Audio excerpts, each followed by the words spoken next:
Earlier this summer, select journalists, including MotoringFile, were invited to Munich to take an early look at the next generation Mini family. We went hands-on with the next generation Mini Cooper Electric and the Countryman, which you're about to see here. But maybe more importantly, we got time with the actual folks behind these cars, the designers, the engineers, the product planners, and even the executives from Mini had time for us, and we really learned what was behind this new reinvention of the brand. In a lot of ways, this is the biggest reinvention since 2001, since the R50, and in even other ways, I would argue it's as big of a deal as the original Mini.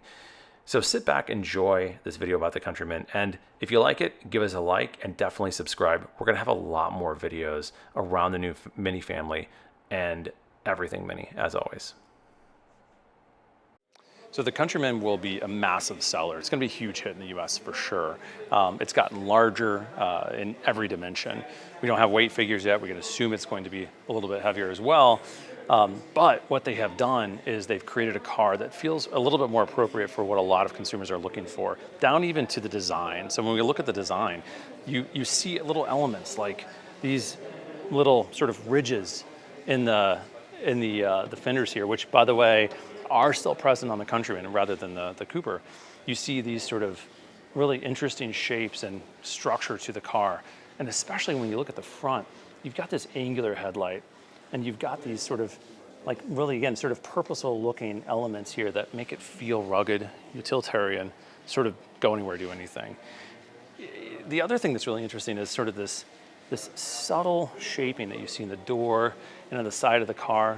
The scuttle's moved to the C-pillar, and in total it just looks a little bit more the part than the Countryman now. This looks like a little bit more of a rugged SUV that could theoretically do anything, go anywhere, and of course hold more than ever before.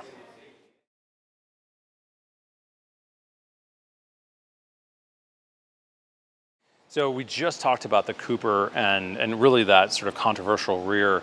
Here in the Countryman, we see something that's similar, but clearly more oriented towards what this car is all about. So a lot of sort of vertical lines, everything feels more upright, functionally driven, utilitarian in a lot of ways. The entire design of the car, I think, is really successful because of that. But when we look at the back of the car, again, it's relatively straightforward from a form perspective, but a couple of things that are new. This license plate space has moved down closer to the bumper, actually in the bumper.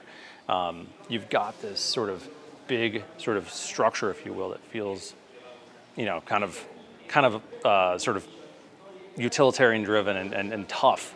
And to go along with that, of course, we have these new LED taillights. Again, customizable. Here we have the Union Jack design, but there are 3 other ways to actually have that taillight sort of configured, totally customizable from the owner's perspective. So again, rather than just the colors and the wheels, etc., you can start to change your sort of look through the customization of the lights itself. And from my perspective, again, when we think about these two cars and think about what we're seeing here, they are sort of moving further apart design-wise in some ways, but they still represent that sort of modern, simplistic approach that Mini is going after from a design perspective, inside and out.